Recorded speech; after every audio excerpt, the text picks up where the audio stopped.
Kannepalli pump house వద్ద గేట్లు మూసి నీళ్లు లిఫ్ట్ చేసే పరిస్థితి లేదని సీఎం రేవంత్ చేసిన వ్యాఖ్యలను తప్పుపట్టారు బీఆర్ఎస్ ఎమ్మెల్యే జగదీష్ రెడ్డి.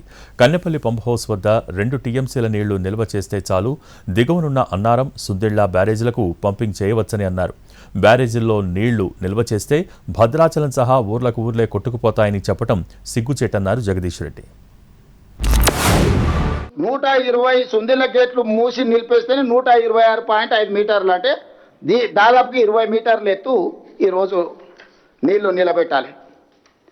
ఇట్లాంటిది ఇప్పుడు దీన్ని మీరు ఏమీ చేయకుండా ఈడ గేట్లు ముయ్యకుండా, ఈ గేట్లు కూడా ముయ్యడానికి వీల్లేదు. ఎన్డీఎస్ఏ రిపోర్ట్ ప్రకారం ఈ గేట్లు ముయ్యకుంటే ఈడ నీళ్లు పోస్తే మళ్ళీ ఒకవేళ సుందిళ్లలో నువ్వు నీళ్లు తెచ్చిపోసినా ఈ సుందిళ్ళ అన్నారంలోకి వస్తుంది, అన్నారం నీళ్లు మేడిగడ్డలకు వస్తే మేడిగడ్డ నీళ్లు గోదావరిలోకి పోతాయి. మేము గేట్లు మూసి నీళ్లు ఎత్తుతే ఈ గేట్లు కొట్టుకపోతే, ఈ ప్రాజెక్టు కొట్టుకపోతే కింద భద్రాచలం నుంచి ఊర్లకు ఊర్లే కొట్టుకపోతే ఎన్డీఎస్ఏ నివేదిక ఇచ్చింది.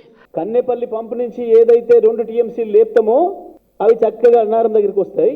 అదే నీళ్లను మళ్ళీ పైకి లేపితే మళ్ళీ సుందిల నుంచి మళ్ళీ ఇల్లంపల్లి వరకు అవే 2 టీఎంసీలు వెళ్ళిపోతాయి. ఆడ నిలబడితే మహా అయితే ఒక్కొక్క టీఎంసీ నిలబడతాయి.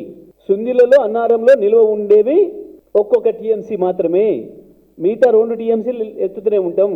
ఇక అజ్ఞానపు ఆ మంత్రి చెప్పే మాట, దాన్ని ఈ మూర్ఖపు ముఖ్యమంత్రి కూడా సమర్థిస్తున్న మాట, భద్రాచలం కొట్టుకుపోతుంది, 44 ఊళ్ళు కొట్టుకుపోతే సిగ్గుపోతుంది.